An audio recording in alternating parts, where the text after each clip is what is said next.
পোলবার গ্রামে মাটিতে বসে গ্রামবাসীদের অভাব অভিযোগ শুনলেন জেলাশাসক মুক্তা আর্য। সরকারি বিভিন্ন প্রকল্পের সুবিধা প্রত্যন্ত গ্রামের মানুষ ঠিকমতো পাচ্ছেন কিনা তা জানতে বৃহস্পতিবার হুগলির জেলাশাসক মুক্তা আর্য পৌঁছে যান পোলবার মহানাদ গ্রাম পঞ্চায়েতের বিভিন্ন গ্রামে।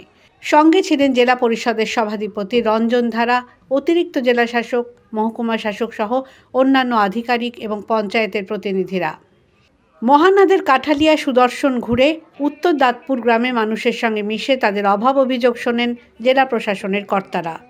ইতিমধ্যেই বাংলার বাড়ি প্রকল্পের প্রথম কিস্তির টাকা দেওয়া হয়েছে উপভোক্তাদের।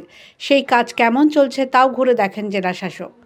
স্কুলে বাচ্চারা আসছে কিনা, তাদের জন্য মিড ডে মিল কেমন চলছে তার খোঁজ নেন।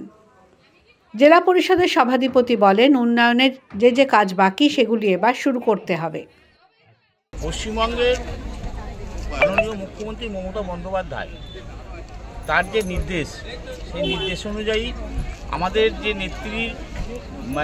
নেতৃত্বে পশ্চিমবাংলায় যে অভূতপূর্ব উন্নয়ন ঘটেছে এবং সাথে সাথে সম্পূর্ণ যে আমরা 100% আছে এটা বলবো না, যে আমাদের কিছু এখনও খামতি আছে বিভিন্ন লাইন ডিপার্টমেন্টে, সেইগুলো মানুষের দৌড়ে আমরা পাড়ায় পাড়ায় যাচ্ছি।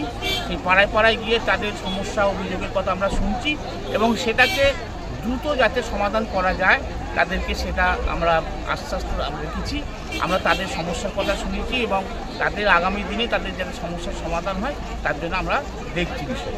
প্রশাসন সূত্রে জানা গেছে, খুব শিগগিরই পোলবা দাঁতপুর ব্লকের 12টি গ্রাম পঞ্চায়েতের রিভিউ মিটিং হবে। কী কাজ চলছে, কী কাজ হয়নি সেগুলো নিয়ে বিস্তারিত আলোচনা হবে। The world bureau.